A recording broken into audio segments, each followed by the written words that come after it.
Hello बच्चों, let's read the question. Question कहता है how does the degree of ionization of a weak electrolyte depend upon the concentration of the solution. ठीक है, तो अगर इस क्वेश्चन में हम बात करते हैं अबाउट द की कॉन्सेप्ट, तो यहाँ पे we will be talking about the ionization of a weak electrolyte. अब देखो, जो वीक इलेक्ट्रोलाइट होता है वो वीकली डिसोसिएट करता है, वो कंप्लीटली आयनाइज नहीं होता है ना अपने आयंस में। तो मान लो मैंने एक वीक इलेक्ट्रोलाइट ले लिया ए बी, जो कि डिसोसिएट होके ए प्लस और बी माइनस आयन देगा, लेकिन कंप्लीटली डिसोसिएट नहीं होगा। तो मान लीजिए इसकी कॉन्सेंट्रेशन सी है।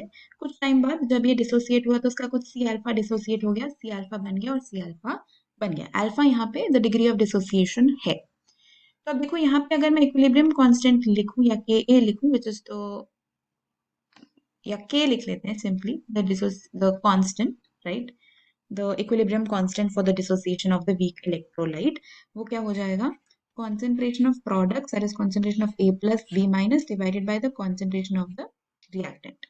यहाँ पे आ जाएगा सी स्क्वायर अल्फा स्क्वायर, और यहाँ पे सी कॉमन आ जाएगा 1 माइनस अल्फा। सी से सी तो कट गया, बचा क्या, C alpha square 1 minus alpha.